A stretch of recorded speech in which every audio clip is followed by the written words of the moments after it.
Continuez donc à me demander des questions. Étant donné que l'homme a deux choix, le choix le plus simple, le plus facile, c'est de continuer à descendre dans les ténèbres, de se laisser aller par les instincts, de se laisser aller dans les ténèbres. Et le choix le plus difficile, qui est contre nature un peu, c'est de toujours aller contre le courant vers une sanctification qu'on appelle nous autres dans la religion, mais qui dans le fond revient à dire la recherche de la lumière, retourner à l'origine, retourner au Père, retourner à l'île paradisiaque. Et tout ça se fait contre le mouvement de Lucifer qui descend la lumière dans les ténèbres, puisque l'homme veut remonter vers la source, vers le Père qui est la lumière. Et c'est pour ça que Satan, c'est notre ennemi numéro un. Mais je me demande si on ne doit pas considérer que c'est peut-être notre ennemi, mais c'est peut-être aussi notre Père.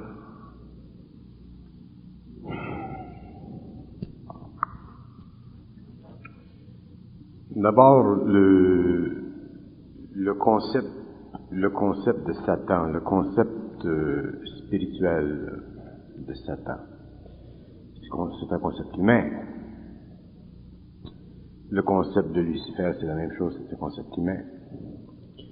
Et tous les concepts humains, même le concept de Dieu, sont des implantations dans le cerveau de l'homme par des intelligences qui évoluent dans les plans invisibles pour créer une adhésion entre leur intelligence et l'homme, que ce soit des intelligences que vous appelez positives, créatives, ou que ce soit des intelligences négatives. Alors, pour que l'homme commence à comprendre ce que veut dire ou que ce que implique le mot satanique, le mot luciférien, il doit être libre des notions qui lui ont été implantées. Parce que ces notions ont eu dans le passé une valeur, mais dans l'avenir, ces notions n'auront plus aucune valeur pour l'homme, parce que dans l'avenir, lorsque l'homme sera dans ce que vous appelez la lumière ou l'intelligence, l'homme créera de nouvelles notions. Et en créant de nouvelles notions, il éclairera les anciennes notions, dites sataniques ou lucifériennes, et à partir de ce moment-là, il sera libre de ces anciennes notions. Pour que l'homme soit libre de ce que vous appelez le mal ou le satanique ou quoi que ce soit, il faut qu'il soit intelligent. Et quand je dis intelligent, je dis qu'il faut qu'il y ait en lui de l'intelligence, autrement dit de la lumière. Autrement dit, il faut qu'il soit en contact télépathique avec des intelligences qui le retirent de la matière, au lieu d'être en contact avec des intelligences qui le poussent vers la matière. Dans le passé, l'homme devait être poussé vers la matière parce que ça faisait partie de l'évolution. Et pour que la planète terrestre soit habitée par des hommes intelligents, il fallut que ces hommes d'abord descendent dans la matière, il fallut que l'esprit de l'homme descende dans la matière, fasse l'expérience de la matière, et en faisant l'expérience de la matière, développe petit à petit ce que on peut appeler l'expérience de l'âme. Et l'expérience de l'âme a servi, dans certains cas, à acheminer vers la terre ce que nous appelons des forces sataniques, autrement dit des courants d'énergie que nous appelons sataniques, qui sont négatifs, autrement dit qui vont vers la matière, pendant que d'autres expériences de l'âme ont acheminé l'homme vers des phases un peu moins puissantes du satanisme mondial que on peut appeler la spiritualité. Autrement dit, la spiritualité, telle que l'homme pourra le comprendre lorsqu'il aura détruit la notion de la spiritualité pour en comprendre l'essence, la spiritualité sera révélée à l'homme comme faisant partie de l'involution mais faisant partie d'une évolution positive plutôt que d'une évolution négative à l'intérieur de son expérience. Mais néanmoins, qu'elle soit négative ou positive, son expérience, elle est en dehors de l'intelligence. Autrement dit, l'homme a encore jusqu'à aujourd'hui à vivre d'expérience, et c'est dans l'expérience qu'il évolue, c'est dans l'expérience que l'âme s'approportionne des aspects positifs ou négatifs, mais le matériel dont elle se sert est toujours le même. C'est un matériel de condensation de matière, mentale, émotionnelle, vitale et physique. Ce n'est que lorsque l'homme vivra la fusion avec les intelligences qui font partie des mondes de la lumière ou du monde mental, que l'homme pourra comprendre la différence entre la notion du bien et du mal et la réalité du bien et du mal. La notion du bien et du mal servira toujours le mal, parce que la notion du bien et du mal emprisonne l'homme dans l'émotion du bien et du mal.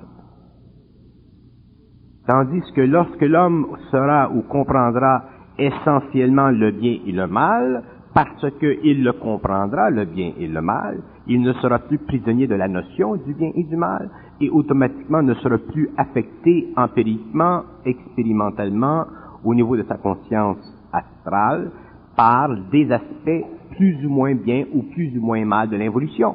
Donc, l'homme automatiquement ira vers ce qu'on appelle l'intelligence ou la lumière, et l'homme, à ce moment-là, deviendra créatif et ne sera plus assujetti aux forces qui l'ont fait descendre dans la matière pour que se crée sur le plan matériel un modèle solide physique d'intelligence qui devait éventuellement être créé pour que les royaumes inférieurs, minéral, végétal, plante et animal, et l'homme puissent aller plus loin dans l'évolution de l'énergie. Le but de l'évolution, c'est toujours d'amener l'énergie à une plus haute capacité de s'intégrer aux plans inférieurs qui sont créés dans le cosmos. Et cette énergie ne peut pas être utilisée sur le plan matériel par des forces de lumière s'il n'y a pas de récepteur, et l'homme est le récepteur. Donc, les forces sataniques à tous les niveaux existent, mais non pas selon les lois de nos notions, mais existent selon les lois de la descente de l'énergie dans la matière. La condensation, la densité de la matière fait partie des lois sataniques. La densité du mental, la densité du corps astral, la densité du corps vital, tout ça fait partie de la descente de l'énergie dans la matière. Ce processus-là, il est luciférique. Son organisation cosmique est satanique, mais l'homme un jour en sortira, et à partir de ce moment-là, l'homme sera libre de ses forces, et l'homme automatiquement deviendra créateur au lieu d'être un être qui a une conscience expérimentale. Autrement dit, le satanisme, il existe dans le monde tant que l'homme a une conscience expérimentale, tant qu'il n'a pas une conscience totalement et purement intelligente. Peut-on dire que nous sommes le produit de l'influence satanique? L'homme est le produit du processus de densification de la matière. Donc, les intelligences qui s'occupent à ceci sont des intelligences que nous appelons sur notre planète des intelligences sataniques. Mais il y a le problème, c'est que chaque fois que nous utilisons une notion pour comprendre un phénomène, nous intégrons la notion à une émotivité et nous perdons de vue l'intelligence derrière l'émotion. Donc, nous ne comprenons pas les lois cosmiques qui gèrent les activités lucifériennes, qu'on appelle lucifériennes. Nous ne comprenons pas les lois cosmiques qui gèrent les activités sataniques. Donc, nous n'avons aucune idée de ce que veut dire Satan. Nous n'avons aucune idée de ce que veut dire Lucifer et nous sommes simplement pris dans l'émotion de la notion, et ceci n'est pas bon parce que ceci crée en nous de l'inquiétude, de la crainte spirituelle, et cette crainte spirituelle fait partie du jeu satanique et luciférien. Autrement dit, c'est un cercle vicieux. Alors, si on regarde par en bas, on voit les ténèbres, et si on regarde par en haut, on voit la lumière. Regarder par en bas, regarder par en haut, ça ne veut rien dire, parce que le bas et le haut sont simplement des notions spatiales qui sont enregistrées dans notre cerveau en fonction de notre équilibre. Le haut et le bas n'existent pas dans le cosmos. Il y a différentes vibrations, il y a des vibrations plus hautes et plus basses, autrement dit, des vibrations qui contiennent beaucoup plus de feu que d'autres, et ce sont les hautes vibrations qui nous font parler de haut, et ce sont les basses vibrations qui nous font parler de bas. C'est comme, par exemple, si un homme s'aventure dans le monde de l'âme, dans le monde astral, s'il va sur les hauts plans de l'astral, les hauts plans de l'âme, les vibrations sont hautes, donc pour lui, il est dans le ciel.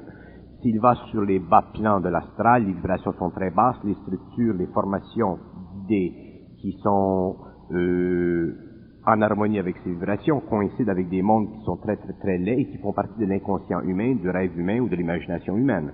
Mais c'est le différentiel vibratoire des énergies qui crée le différentiel organique et symbolique des mondes astraux que nous vivons ou que nous connaissons par le biais de notre imagination ou que nous connaissons dans le rêve et qui sont manifestés sur le plan matériel à travers l'imagination créative de l'homme. Autrement dit, un homme qui crée quelque chose de bien, perçoit une vibration astrale de haute vibration. Un homme qui fait quelque chose de laid, perçoit une vibration astrale de basse vibration. Autrement dit, il y a une relation entre la matière et l'astral. Autrement dit, il y a une relation entre la matière et le monde de la pensée créative manipulée par les intelligences que nous appelons sataniques ou lucifériennes. Peut-on dire aussi que lorsqu'on involue, on va vers les ténèbres? Et lorsqu'on évolue, on va vers la lumière? Non.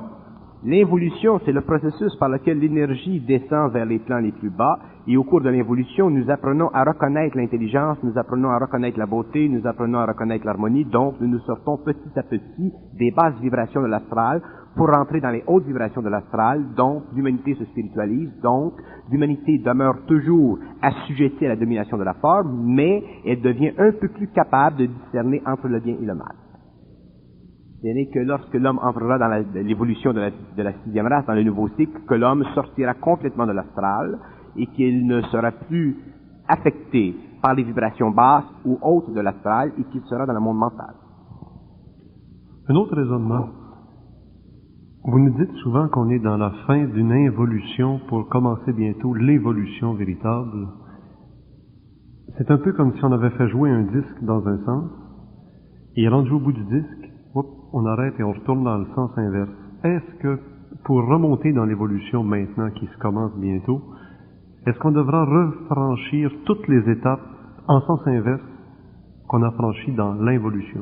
Non, parce que les étapes qui ont été franchies pendant l'évolution sont des étapes qui ont servi d'expérience, c'est-à-dire qui ont permis la construction, le développement du corps émotionnel, du corps mental inférieur de l'homme, et ces corps sont stabilisés dans l'astral et servent à l'évolution future. Dans l'évolution qui vient, l'homme sera amené à ne plus vivre d'expérience. Il vivra simplement d'intelligence instantanée. Donc, il ne pourra plus retourner en arrière parce qu'il perdra la mémoire de son âme. Et ayant perdu la mémoire de l'âme, c'est la mémoire de l'âme qui crée le cyclisme psychologique de l'humanité, qui fait que les hommes sont toujours pareils, comme on dit. C'est la mémoire de l'âme. Mais lorsque l'homme aura perdu la mémoire de l'âme parce qu'il entrera dans la conscience du mental, à ce moment-là, il sera neuf, il sera nouveau, il pensera d'une façon nouvelle, il verra d'une façon nouvelle, il créera d'une façon nouvelle, son intelligence sera nouvelle, son intelligence ne sera plus affectée par la mémoire, son intelligence ne sera plus assujettie aux lois de la formation des idées, qui sont des lois astrales, contenues dans toute la gestion satanique et luciférienne des mondes invisibles. Aura-t-il encore un corps physique? Il aura un corps physique pendant un certain temps. Éventuellement, ceux qui seront les plus élevés dans les vibrations le perdront pour entrer dans ce que vous appelez le plan paradisiaque ou l'éthérique. Pour quelle raison est-il plus facile de faire le mal que de faire le bien? C'est plus facile de faire le mal que de faire le bien parce que dans le mal, il y a le principe du plaisir, tandis que dans le bien, il y a le principe de la souffrance. Et dans le principe de la souffrance, il faut que l'âme soit suffisamment évoluée, c'est-à-dire qu'il faut qu'il y ait suffisamment d'esprit dans l'homme pour que l'âme puisse être assujettie à l'esprit. Si l'âme n'est pas suffisamment assujettie à l'esprit, c'est l'âme qui prend le contrôle et automatiquement l'homme a tendance vers le mal. L'âme a beaucoup plus de facilité à aller vers le mal que l'homme pense. C'est l'esprit de l'homme qui le fait aller vers le bien parce que c'est dans l'esprit, autrement dit sur cette partie du mental, que se situe l'intelligence ou le contact intuitif pour le moment entre les intelligences qui font partie de la lumière et l'homme. L'homme ne peut pas faire le bien simplement par le biais de l'âme. Il doit faire le bien par le biais de l'esprit. L'âme est la force qui a fait descendre l'homme dans la matière, ce n'est pas l'esprit. L'âme, si vous me demandez qu'est-ce qui a Qu'est-ce qui a amené l'homme vers la matière? Je dirais c'est l'âme, ce sont les forces astrales, ce n'est pas l'esprit. L'esprit ne veut pas de la matière, l'esprit veut être libéré de la matière. C'est pourquoi l'homme découvrira un jour que son esprit n'est pas dans la matière, mais que son esprit veille au-dessus de la matière, et que l'esprit est juste en dehors de la matière de l'homme. Et lorsque la matière de l'homme sera préparée, à ce moment-là, l'esprit pourra habiter un corps humain, mais un corps plus lumineux qui sera le corps éthérique de l'homme. L'esprit n'est pas intéressé à habiter la matière, mais il est forcé, à cause des lois vibratoires et du magnétisme, de demeurer près de la matière. Lorsque l'homme sera conscientisé, lorsque l'homme sera dans son intelligence de plus en plus, lorsqu'il ira de plus en plus vers la fusion, il s'apercevra que son esprit, effectivement, est juste au-delà de la matière et qu'il en prend très très peu pour que cet esprit habite un autre corps, qui est le double éthérique de l'homme, que l'homme doit construire au cours de la transmutation ou de la mutation du corps matériel et des principes subtils en lui. Est-ce qu'il existe un combat réellement entre les intelligences de lumière et les intelligences des ténèbres? Il n'existe pas de combat dans le sens que nous le comprenons. Le concept de combat est un concept humain, c'est une notion de polarité. Les forces qui dirigent l'évolution gèrent et dominent l'évolution. Les forces qui domineront l'évolution géreront et domineront l'évolution.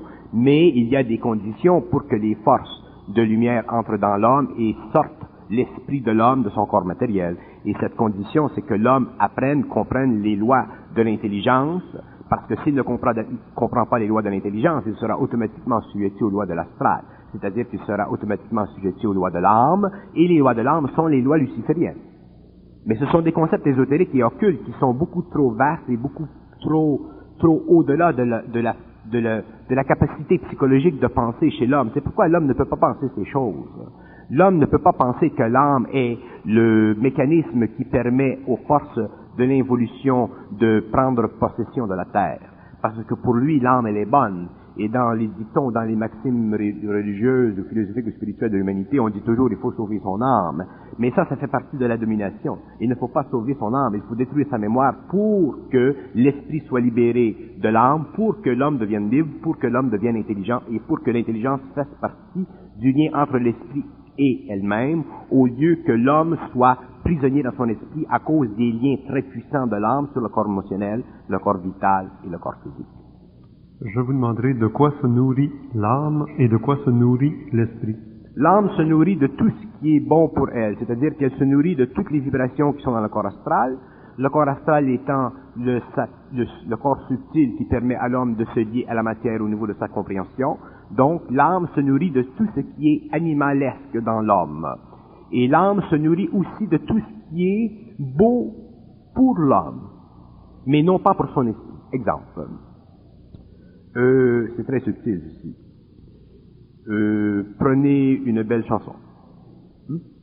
Alors, vous prenez une belle chanson, la chanson vous crée une sorte d'émoi, une sorte d'émotivité, une sorte d'émotion, elle vous transporte.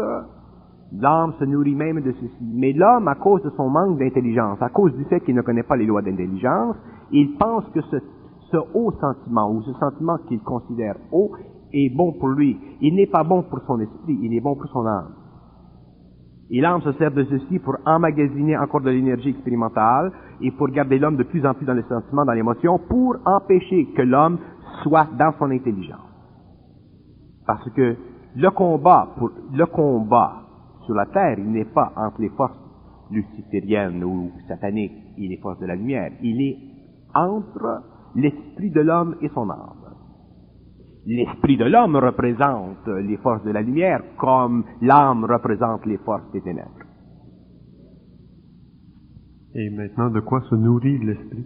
L'esprit est constamment nourri par l'intelligence, c'est-à-dire qu'il est constamment nourri par le rayon des intelligences qui évoluent sur des plans très très supérieurs.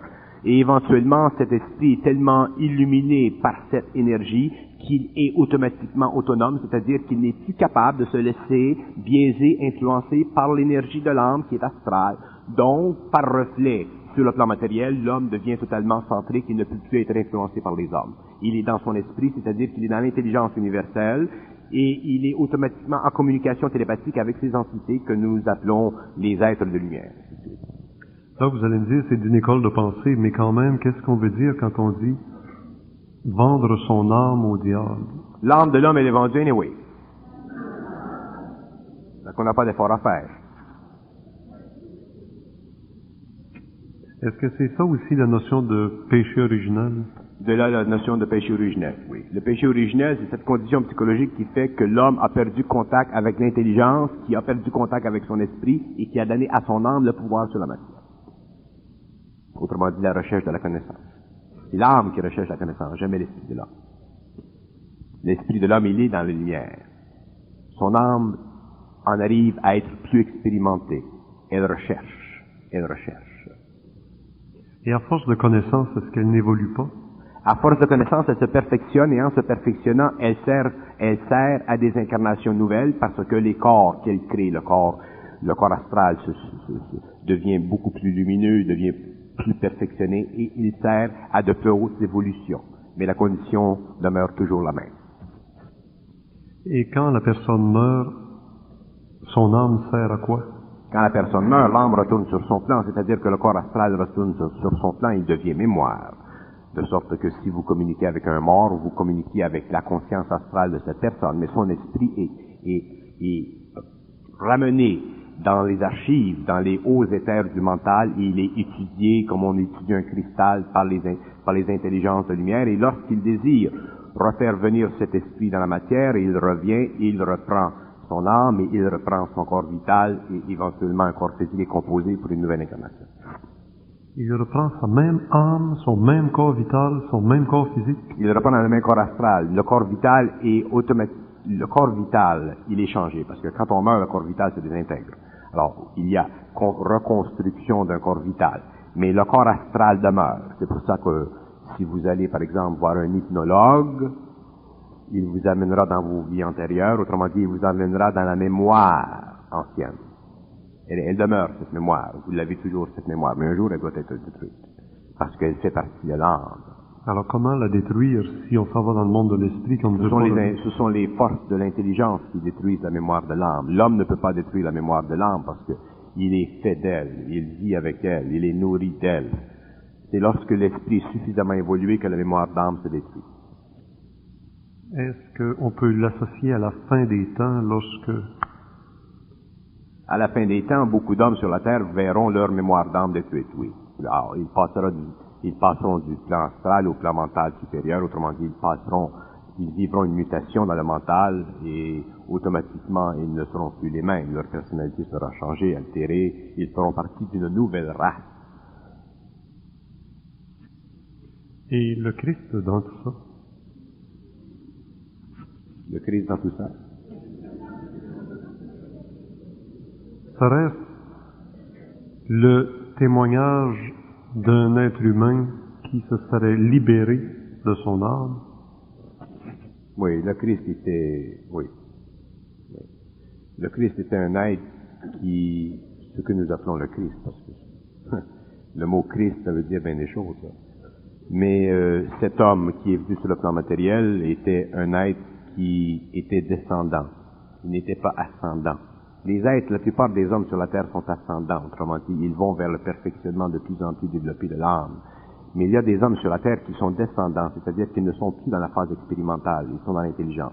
Alors, s'ils viennent sur la terre, ils font un travail, et automatiquement, ils n'ont pas de karma. Alors, le Nazaréen n'avait pas de karma. Il n'avait pas de mémoire. Avoir le karma, c'est avoir de la mémoire. Alors, ceci automatiquement lui a permis l'accès à un corps morontiel, ce qui lui a permis la dématérialisation, ce qui lui a permis de créer sur le plan matériel à travers un certain nombre d'individus, ce qu'on appelle une religion qui a servi à l'humanité. Qu'est-ce que Bernard de Montréal pense de l'idée de réincarnation du Christ qui était autrefois Moïse, qui était avant Élie? Est-ce que c'est Élie qui est revenu parmi nous, comme les apôtres disaient? Est-ce que c'est possible que le Christ soit arrivé à la limite des capacités d'une âme humaine, cette âme ayant vécu beaucoup d'expériences dans des vies humaines précédentes, dans le corps de Élie, dans le corps d'un autre? Sur le plan des réincarnations, il y a une continuité entre les expériences, mais nous devons faire attention et ne pas considérer l'expérience d'Élie ou l'expérience du Nazaréen comme étant la même. Les expériences s'accumulent, l'expérience de l'âme s'accumule, mais ce que nous appelons, nous, pour le moment en tout cas, sur la terre la personnalité n'est qu'une création instantanée de l'intelligence. L'homme n'a pas encore compris les lois de la personnalité, c'est encore extrêmement ténébreux pour l'homme. Hein. La personnalité d'un être n'est qu'une fonction directement superimposée de son esprit sur les corps inférieurs. Donc, que vous parlez du Christ ou que vous disiez que le Christ était Élie ou que le Christ était tel personnage, ça ne veut rien dire dans le fond parce que ce sont tous des aspects d'un puzzle qui crée une entité, une mémoire qui sert à l'organisation complexe des plans de vie futurs. C'est comme vous, aujourd'hui, vous êtes ici, si demain vous mourrez, ce que je ne vous souhaite pas, mais si demain vous mourrez et que vous retournez sur les autres plans, votre expérience aura servi et un jour de l'esprit se servira de cette expérience, mais il n'y a plus la même personnalité, il n'y a plus de lien entre les personnalités, c'est simplement du matériel expérimental. Pourquoi, si vous m'avez dit tantôt, il n'y a pas de bas puis de haut, pourquoi dit-on dans la religion catholique que le Christ est monté s'asseoir à la droite de son Père et de un, et qui est assis à sa gauche? Que le Christ c'est quoi? Il est monté à droite. On dit que le Christ est allé s'asseoir à la droite de son Père. Oui. Que signifie dans le domaine de l'ésotérisme ou de la religion, prenons-le comme on voudra, mais il est quand même à la droite de son Père. Et qu'est-ce qu'il y a à sa gauche? On a dit que le Christ était à droite du Père, parce qu'à la droite du Père, c'est le siège du pouvoir, c'est le siège de l'entente. Si on avait dit à gauche du Père, on aurait été confus parce que la gauche implique toujours le négatif, ainsi de suite. Alors on devait l'asseoir à droite. On aurait pu l'asseoir devant. Il fallait qu'on lui donne une place. On est plus confortable à droite de quelqu'un qu'à gauche. Il n'y a pas d'autres raisons ésotériques plus poussées que ça.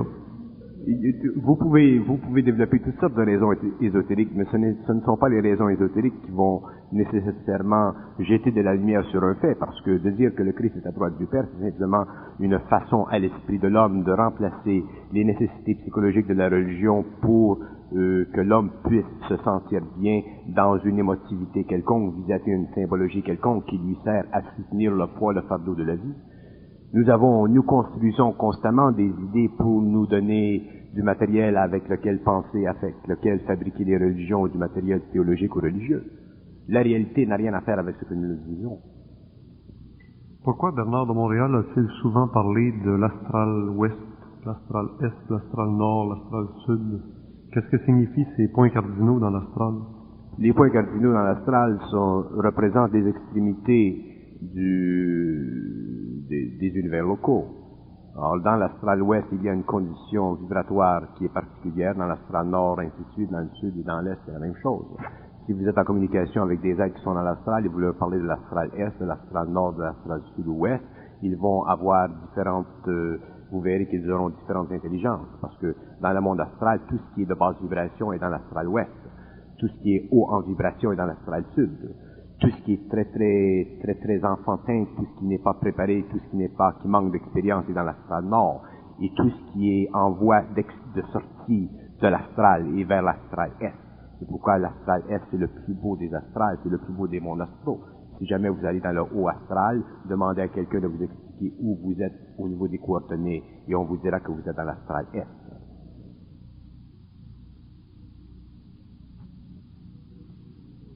Par rapport à quel centre? Où est le centre?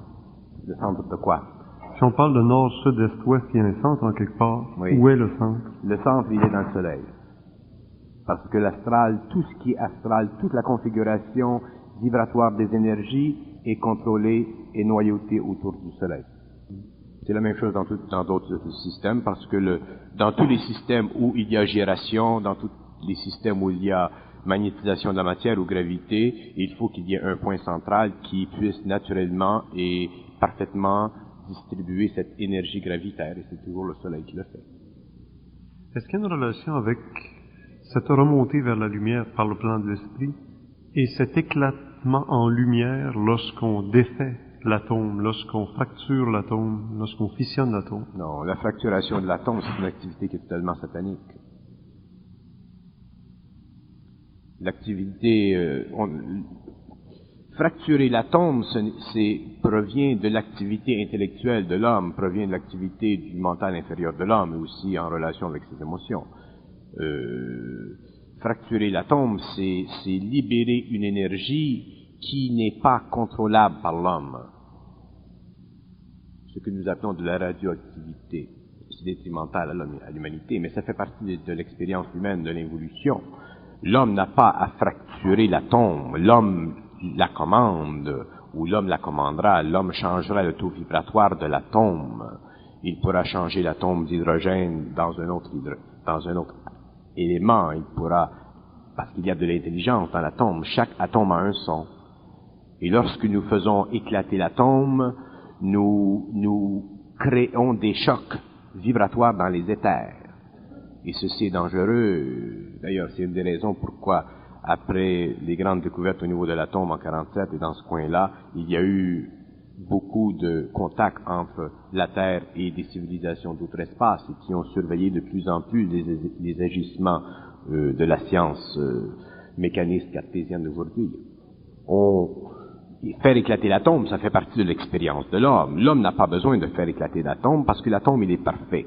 Donc, l'atome étant parfait, il contient toute l'énergie que l'homme a de besoin pour ses activités. Mais cette énergie, pour qu'elle soit utilisée par le mental, il faut que l'homme ait accès à son intelligence.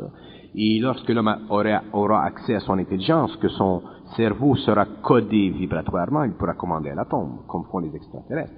Mais sur le plan humain, l'homme n'a pas accès encore à la totalité de son exercice cérébral, donc il est obligé de se servir de la symbologie astrale, que nous appelons la mathématique et la physique, pour comprendre les mécanismes de l'atome, et automatiquement, il fait subir à l'atome un choc vibratoire, et ce choc vibratoire, c'est l'éclatement, c'est la fusion. Mais ça va contre les lois cosmiques. Pour des gens qui ont eu des contacts avec des extraterrestres, à un moment donné, ils peuvent faire une expérience qui s'appelle allumer quelqu'un. Les apôtres dans le Cénacle, ils ont été éclairés par la langue de feu du Saint-Esprit. Y a-t-il une relation à faire avec justement les domaines de l'esprit, de l'âme, de la lumière? Des hommes comme les apôtres ont vécu la fusion. Ils ont vécu la fusion avec l'intelligence. Et cette fusion leur a permis de faire les travaux qu'ils ont faits. Leur cerveau a augmenté en vibration. Et automatiquement, il y a eu connexion de résonance entre leur esprit et l'intelligence. Pourrait-on un jour provoquer cette augmentation en vibration d'un cerveau humain par des méthodes artificielles? Oui, éventuellement la science pourra rendre le cerveau humain, la partie mécanique du cerveau, la partie de la mémoire, beaucoup plus active, mais l'homme ne pourra jamais créer dans l'homme de l'intelligence. Pour que l'homme puisse créer des systèmes très avancés au niveau d'une science future, il faut que déjà il soit dans l'intelligence. Lorsque l'homme sera dans l'intelligence, il pourra créer des systèmes au niveau matériel qui permettront à l'homme de comprendre et d'étudier et d'emmagasiner beaucoup d'informations d'une façon très très rapide. Mais il faut qu'il y ait de l'intelligence d'abord qui entre dans l'homme pour que cette science vienne sur la Terre. Quel est le chemin que prend l'intelligence dont vous nous parlez pour entrer dans l'homme? Elle passe par son esprit et elle fait vibrer les neurones de son cerveau. Où est placé l'esprit? L'esprit n'est placé nulle part. L'esprit, c'est une énergie qui est totalement unidimensionnelle. Il est en dehors du corps matériel. Il est en dehors du corps matériel, mais il est nulle part vis-à-vis le corps matériel. Nous avons souvent la tendance à dire que l'esprit, il est là. L'esprit n'est pas là. C'est une énergie qui est là. Et cette énergie fait vibrer le matériel. Et cette énergie qui est là, lorsqu'elle est mise en vibration par d'autres énergies, d'autres forces que nous appelons l'intelligence, automatiquement crée un effet sur le matériel qui automatiquement ouvre les centres de l'homme, ces centres étant liés au mental inférieur, au corps astral, ainsi de suite, à toute sa machinerie psychique, son système psychique. Est-ce que l'âme peut lui aider à entrer en relation de son physique vers l'esprit, cette intelligence qui se manifeste dans son moi-bien? Oui. Pour que l'esprit de l'homme prenne conscience de la nécessité d'être libre, pour que l'esprit de l'homme soit mise en connexion vibratoire avec l'intelligence, il faut que l'âme soit évoluée. De là l'importance de la spiritualité, de là l'importance relative de la spiritualité, de la philosophie, des choses que nous connaissons bonnes, mais de là le danger de toutes ces choses. Autant la spiritualité est bonne, la philosophie elle est bonne, tout ce que nous avons connu durant l'évolution, autant c'est bon parce que ça prépare l'âme, autant dans le test final entre l'énergie de l'esprit et l'énergie de l'âme, il faut que la mémoire de ceci soit totalement rompue. Autrement dit, l'âme, c'est une marche qui sert et qu'un jour on doit totalement mettre de côté.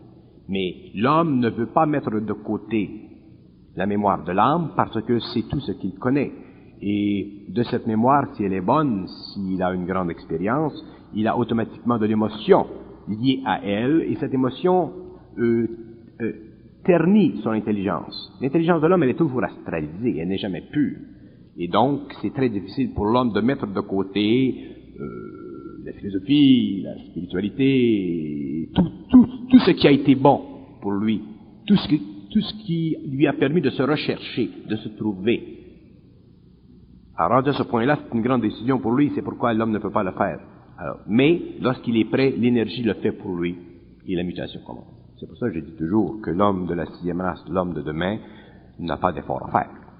Si l'âme est prête, l'esprit aussi l'est.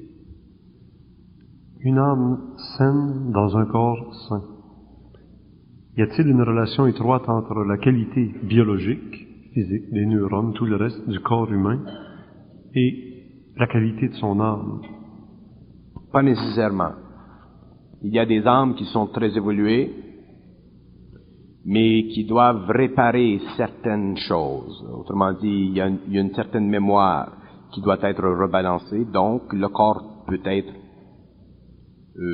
défectueux, ce que nous appelons du karma.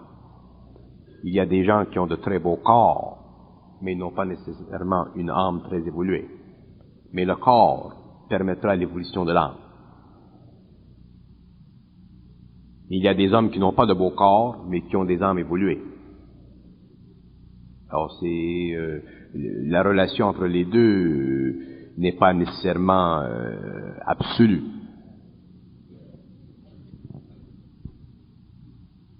Si vous regardez ce que nous appelons les saints dans la religion catholique, par exemple, des grandes âmes. Bon, mais regardez Thérèse Newman.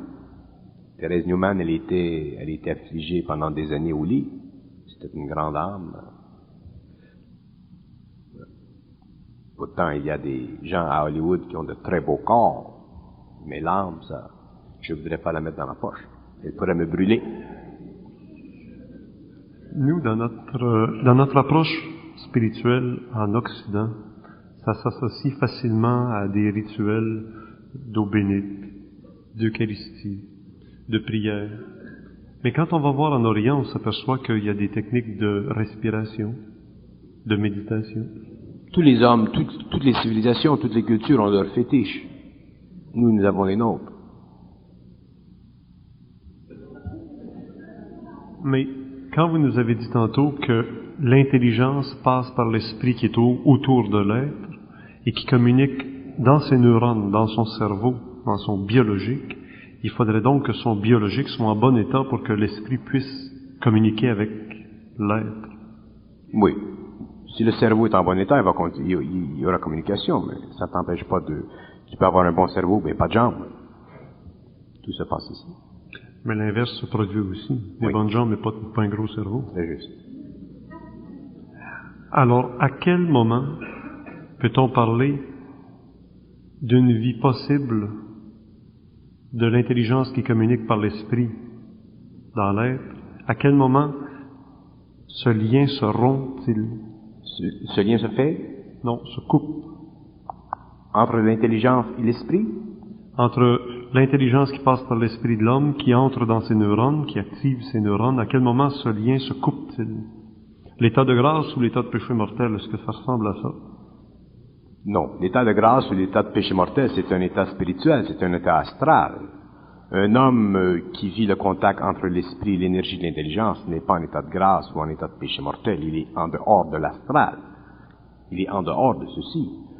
ce qui coupe le lien entre l'intelligence et l'esprit de l'homme, c'est justement son astralité, qu'il soit très haut en vibration ou très bas en vibration, c'est la même chose. Tant que l'homme est astral, il y a une coupure. D'ailleurs, les hommes sur la Terre aujourd'hui, et j'en connais plusieurs, qui sont en train de vivre la mutation, ces hommes réalisent une chose, c'est qu'au fur et à mesure que se fait la mutation, ils perdent de l'astralité, ils perdent de la mémoire, ils perdent de cette mémoire d'âme, et ça c'est dur pour l'ego, mais c'est normal. Alors lorsque l'homme vit la fusion, vit le contact entre l'intelligence et son esprit, il ne peut pas vivre des états comme vous appelez, comment vous avez appelé ça? De grâce non, ça c'est totalement astral. Ça retarde l'évolution de l'homme, mais ça indique son acheminement. Un homme qui est en état de grâce, mais il s'achemine au niveau de l'expérience de l'âme. C'est mieux d'être en état de grâce qu'en état de graisse. Vous nous avez déjà dit dans une conférence que, à l'origine, l'homme avait une âme qui était belle, mais elle était innocente, elle était sans expérience. Sans expérience. À l'origine. Mais depuis le temps qu'on est là sur la Terre, dans quel état se trouve maintenant, si on peut se reculer un peu de la planète, dans quel état est actuellement l'âme de l'humanité? L'âme de l'humanité a beaucoup d'expérience aujourd'hui, c'est pourquoi nous arrivons à un temps où l'homme doit vivre une autre expérience planétaire. Parce que son âme est arrivée à un haut niveau d'expérience. Mais il y a beaucoup d'âmes sur la Terre aujourd'hui qui sont encore trop négatives, autrement dit trop basses en vibration, et qui devront être éventuellement transférées sur d'autres planètes. Ils ne pourront pas servir à l'évolution de l'humanité au cours des siècles futurs, parce qu'ils retarderaient l'évolution de l'homme. Voulez-vous dire que tous les êtres humains qui vivent actuellement sur la Terre ont toujours vécu leur réincarnation, d'incarnation en incarnation, toujours sur la même planète Terre? Non. Non. Non. La mémoire d'âme, c'est une mémoire universelle. Un homme peut très bien mourir et aller sur une autre planète. Revenir, mais il faut qu'il passe un certain temps sur cette planète. Un homme qui s'incarne sur une planète matérielle comme la Terre, il doit vivre au moins 3 fois. Il doit réincarner au moins 3 fois, mais pas lui. Mais l'expérience doit être triple. Expliquez-moi ça un peu. Elle doit être triple parce que ça fait partie des lois de la Lune, de Mars et de Mercure. Mercure, c'est la planète de l'intelligence. Mars, c'est la planète du conflit, la planète du grand combat. Et la Lune, c'est la planète des passions. Et ces 3 aspects-là doivent faire partie de l'expérience de l'homme. La passion, le conflit et l'intelligence. Alors, si l'homme passe une vie en fonction des forces lunaires, il passera une autre vie en fonction des forces martiennes, et l'autre vie en fonction des forces mercuriennes. L'homme doit enregistrer différents éthers au cours de son expérience. 3, c'est le minimum. Parce que 3, l'intelligence, la passion et le conflit sont les fondations de l'expérience humaine. Regardez n'importe quelle expérience humaine sur la Terre aujourd'hui, vous verrez qu'il y a de la passion au fond, de l'intelligence qui guide, et le conflit qui situe les deux, dans une perspective ou dans une autre. Alors, ce sont les coordonnées géométriques de l'évolution de l'âme sur la Terre, et tous les hommes qui viennent sur la Terre doivent vivre dans un temps ou dans un autre ces expériences en fonction d'un globe ou d'un autre ou d'un autre. Pour le Christ, c'était la même chose? Non, parce que le Christ est un être descendant. Les êtres descendants viennent une fois, puis c'est fini. Ils n'ont pas besoin de revenir. Est-ce qu'il y en a eu beaucoup comme lui? Des Christ, des êtres descendants? Il n'y a pas beaucoup d'êtres descendants dans le cosmos. Les êtres descendants, c'est comme si vous me demandiez, dans la province de Québec, il y a beaucoup de présidents de compagnie, mais il y a beaucoup moins de présidents de compagnie que de gens qui travaillent à l'intérieur des caves. Alors, le Nazaréen, le Christ, c'est la même chose. C'est un être qui a atteint un niveau d'évolution, un esprit qui a atteint un niveau d'évolution tellement élevé qu'il n'y a pas tellement d'esprits qui sont à la limite de sa suprématie, qui ont le dominion de son pouvoir. Alors, c'est un être descendant, il n'est pas venu ici pour apprendre, il est venu ici pour donner à l'homme un certain enseignement en fonction d'un certain principe qu'on appelle l'amour, qui a qui a servi à l'évolution et au développement d'une religion qui était très importante, la chrétienté, mais que l'homme comprendra dans une ultime évolution, c'est-à-dire au cours de la 6e race, en fonction de son intelligence et de sa volonté. Bon, tantôt vous nous avez dit qu'avec un certain recul, si on regarde l'âme de l'humanité aujourd'hui, elle est maintenant moins belle, mais remplie d'expérience, et que bientôt on doit franchir une expérience où des âmes trop faibles en vibration, retardataires, vont être envoyées à vivre. Il y a une chose que vous dites là, il ne faut pas que vous mettiez des mots dans ma bouche. Vous dites que l'âme de l'humanité aujourd'hui elle est moins belle, mais elle est remplie d'expérience. Alors je dois faire une parenthèse. L'âme de l'humanité aujourd'hui a beaucoup d'expérience, mais elle n'a pas fini son évolution. Donc, l'âme des hommes, l'âme de beaucoup d'hommes devra continuer sur d'autres planètes. Alors, ces événements ou ces expériences qu'elle doit vivre, lui sont-ils infligés par une source quelconque extérieure à l'humanité? Oui. L'expérience de l'homme, d'ailleurs, c'est la thèse profonde de toute l'instruction que je donne dans les séminaires, c'est que la fondation même de l'évolution de l'homme sur la Terre, sa condition expérimentale, sa condition existentielle, elle est en fonction de l'impossibilité à son esprit d'être libre. Autrement dit, tant que l'esprit de l'homme n'est pas libre, il est assujetti dans son expérience à l'énergie de l'âme. L'énergie de l'âme étant telle que l'homme vit sur le plan matériel, toujours en fonction de voiles. Il y a toujours des voiles. Il n'est jamais 100% sûr. Il n'est jamais dans son intelligence. Il est toujours dans l'intelligence soit du curé ou du professeur ou du journaliste. Il est toujours dans l'intelligence de quelqu'un qui lui-même est dans l'intelligence de quelqu'un. Autrement dit, tout le monde est dans l'intelligence de quelqu'un d'autre, donc personne ne connaît rien. Et ça, c'est la situation de l'homme. Et cette information se véhicule, cette intelligence se véhicule, et elle devient un motif social, culturel, philosophique, éducationnel, qui fait partie de différentes cultures, ainsi de suite. Mais qui, lorsque confronté avec l'intelligence, se fracture comme un cristal. Parce que l'intelligence n'a pas besoin d'intelligence pour être intelligente. L'intelligence, c'est de l'énergie qui crée ce que nous appelons de la connaissance. Tandis que l'homme, lui, est obligé de s'abreuver à la connaissance pour avoir l'impression d'être intelligent, pour découvrir plus tard qu'il a étudié pendant 70 années qu'il connaît rien. Comme Rostand, par exemple. Les grands philosophes. Naturellement, leur œuvre, leur activité, leur expérience ont servi à l'humanité. Mais un jour, l'homme doit en arriver à être totalement en dehors de l'expérience. C'est absolument abominable que l'homme soit obligé de vivre sa vie en fonction d'expérience. L'homme devrait vivre sa vie en fonction de son intelligence. C'est-à-dire savoir instantanément dans son action les conséquences et le pourquoi de son action. C'est ça de l'intelligence supramentale. Mais l'homme ne vit pas comme ça. Il vit en fonction de l'expérience, il vit en fonction, autrement dit, de son mental inférieur, qui nourrit son émotion, et son émotion qui distrait son mental inférieur. Donc l'homme n'a pas contact dans son esprit avec l'intelligence, il a contact dans son âme avec l'esprit qui essaie de détruire la mémoire, mais dont l'homme, au niveau de son ego, se refuse, parce qu'il a peur d'avoir peur. Et les expériences qui s'en viennent pour l'humanité, sont-elles des expériences qui vont lui faire transcender cette peur?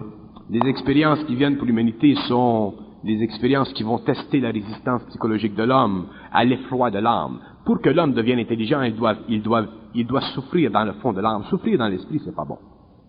Souffrir dans l'esprit, il y a beaucoup de gens qui souffrent dans leur esprit, c'est pas bon. Parce que souffrir dans l'esprit, ça ne fait rien. Ça ne détruit rien dans l'âme. L'homme doit souffrir dans l'âme pour que la souffrance détruise, brûle complètement la mémoire d'âme. Et les événements de la fin de cycle seront des événements cosmiques qui brûleront la mémoire de beaucoup d'hommes au niveau de l'âme. Et c'est ce qui permettra qu'un certain nombre d'hommes sur la Terre pourront entrer en contact vibratoire avec l'intelligence, non pas de leur esprit, mais avec l'intelligence d'autres êtres beaucoup plus évolués qui leur feront comprendre la relation entre leur esprit et leur corps matériel, leur donnant ainsi des pouvoirs et les ramenant éventuellement après les cataclysmes à une condition terrestre où l'homme sera dans le pouvoir de l'intelligence et pourra manipuler l'énergie. Mais en attendant, l'homme, ces hommes qui auront suffisamment de force dans l'âme et dans l'esprit pour subir le choc de la séparation entre l'esprit et l'âme, qui est créée par la souffrance, le choc cataclysmique, les événements que l'homme ne comprend pas, les événements qui créent un effort terrible, ces chocs permettront à l'homme, au niveau de son esprit, de devenir libre. Et quand l'homme sera libre au niveau de son esprit, son âme n'aura plus de pouvoir sur lui. Donc, l'astral n'aura plus de pouvoir sur lui. Donc, il s'établira entre l'homme, son esprit, et la lumière, un contact télépathique, comme existait avant le cycle adamique, qui a été perdu pendant le cycle adamique. Adam a perdu contact avec les circuits universels, c'est ce qu'il a mis dans la merde. S'il n'avait pas perdu contact avec les circuits universels, aujourd'hui, ou dans ce temps-là, la recherche de la connaissance ne se serait jamais faite sur la Terre. Mais elle devait se faire sur la Terre pour que se développe le mental humain. Maintenant que le mental humain est suffisamment développé, il est capable d'absorber une autre énergie qui est une énergie supramentale, et ça c'est le contact entre l'intelligence et l'esprit de l'homme, qui rétablit les cycles universels. Et celui qui a servi à ce profond mouvement dans le cosmos, c'est ce que vous appelez le Nazaréen. Si lui n'était pas venu, nous n'aurions pas le pouvoir aujourd'hui de communiquer avec ces intelligences. C'est pourquoi nous pouvons facilement, parce que moi c'est très rare que j'accepte les symboles de l'humanité, mais celui-ci je l'accepte parce qu'il a du sens, c'est pourquoi nous pouvons dire que le Nazaréen est le sauveur du monde. Il a permis, autrement dit, à l'homme de recommencer à communiquer avec les intelligences qui dirigent l'évolution. Et ces grands événements, ou ces intelligences qui dirigent l'évolution de l'homme, sont directement la cause des événements qui s'en viennent. Ah ben oui, il n'y a pas un événement dans le cosmos qui n'est pas géré, qui n'est pas su, compris, manipulé. Tout est manipulé. L'homme est un être manipulé. L'homme est un être manipulé tant qu'il est dans les mémoires d'âme. Lorsqu'il a perdu la mémoire d'âme, il ne sera plus manipulé. Il manipulera. Et comme vous nous l'avez dit tantôt, ce n'est pas tous les représentants de l'humanité qui vont être capables de passer l'épreuve ou le test. Non, parce que tous les hommes ne sont pas prêts. Avec le temps, les hommes seront préparés. Ils seront obligés d'aller sur d'autres écoles, dans d'autres écoles de vie, que nous appelons d'autres planètes. Ils reviendront probablement ici, ainsi de suite. Mais pas tous les hommes, non. Pouvez-vous m'expliquer, si on parlait de justement l'ère adamique, pourquoi au début de l'ère adamique, l'être humain, biologique comme aujourd'hui, vivait 7, 8, 900 ans, et qu'aujourd'hui c'est limité à 50, 70? Qui est-ce qui vous a dit ça? Que l'homme vivait 900 ans? Dans la majorité des textes de tradition religieuse, nous rapportent ces choses-là. Il y a des êtres qui ont vécu longtemps, mais ce n'est pas l'homme. Il y a des êtres qui ont vécu longtemps, mais l'humanité, non. L'humanité était très faible en énergie astrale dans ce temps-là. L'humanité était extrêmement simple. Pour que l'homme vive très longtemps, il faut qu'il ait un pouvoir mental. Pour qu'un homme vive longtemps, il faut qu'il soit d'une autre évolution. Et les êtres qui ont vécu longtemps dans le passé sont des êtres qui sont venus sur la Terre pour aider dans l'évolution de l'homme. C'était les gardiens spirituels de l'humanité, les initiés. Ces êtres-là, déjà, étaient de très haute évolution, mais l'humanité, non. Est-ce que ces gardiens se manifestaient ou vivaient à l'époque de la Terre de Mu? Il y a eu des initiés qui sont venus à différentes périodes, mais les initiés les plus importants sont venus durant la période des Atlantes. Parce que durant la période des Muriennes, il se passait très très peu de choses sur la Terre. Naturellement, il y avait des choses importantes. Mais l'homme, le corps éthérique de l'homme commençait à se densifier, l'homme commençait à prendre conscience de la dimensionnalité de l'espace et des contours de l'espace. Tandis que durant la période atlantéenne, déjà l'homme commençait à développer énormément d'énergie émotionnelle, il commençait à pouvoir, d'ailleurs il allait facilement sur les plans astraux, il se servait l'homme dormait comme nous aujourd'hui nous veillons. Et l'activité de jour de l'homme était très très très simple, c'est l'activité de nuit qui pour lui était très importante.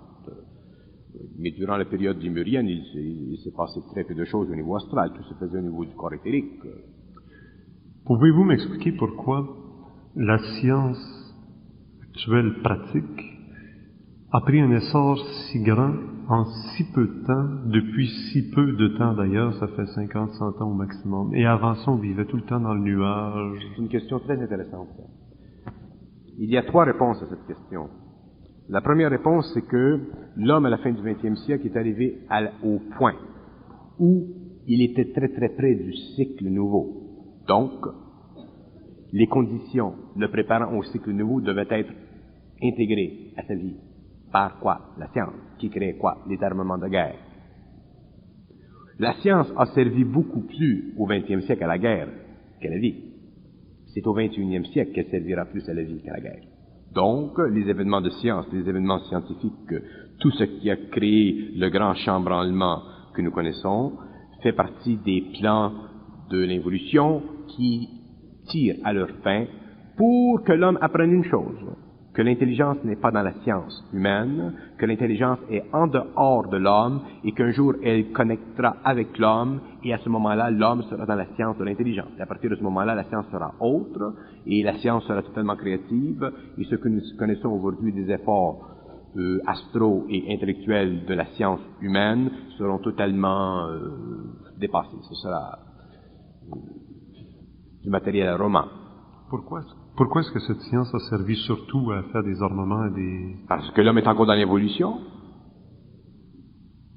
Si vous preniez, si vous aviez un ami qui travaille ou qui travaillait par exemple dans un laboratoire de guerre, un type intelligent, et que vous puissiez communiquer avec l'intelligence qui astralement influe sur son mental, vous verriez que cet homme est manipulé, même s'il a 2 doctorats, qu'il est manipulé par des forces négatives dans l'astral.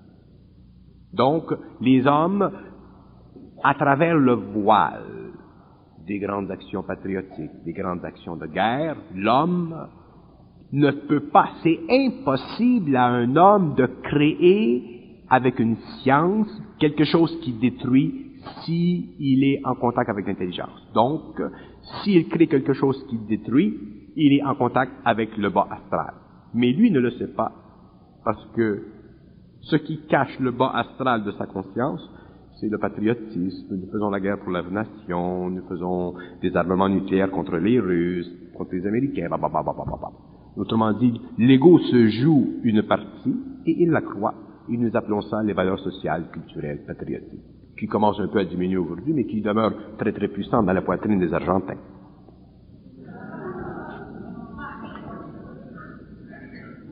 Alors donc l'homme est manipulé. L'homme est manipulé jusqu'à temps qu'il soit libre dans son esprit. La plus grande, en tout cas moi je vous parle de mon expérience, la plus grande réalisation que j'ai faite dans ma vie, ça a été de réaliser que le libre arbitre est une illusion qui empoisonne l'esprit de l'homme et permet à l'âme d'avoir le plein contrôle sur son évolution. Que la liberté, ce que nous appelons la liberté, n'est réalisée chez l'homme que lorsqu'il est dans son intelligence, c'est-à-dire que lorsque son esprit est allumé par le rayon d'autres intelligences qui sont sur des plans en dehors de l'astral, et que ceci c'est la liberté. Mais ça n'a rien à faire avec la liberté philosophique ou psychologique ou spirituelle que l'homme recherche. C'est un état d'esprit, ce n'est pas une attitude. Merci de Montréal.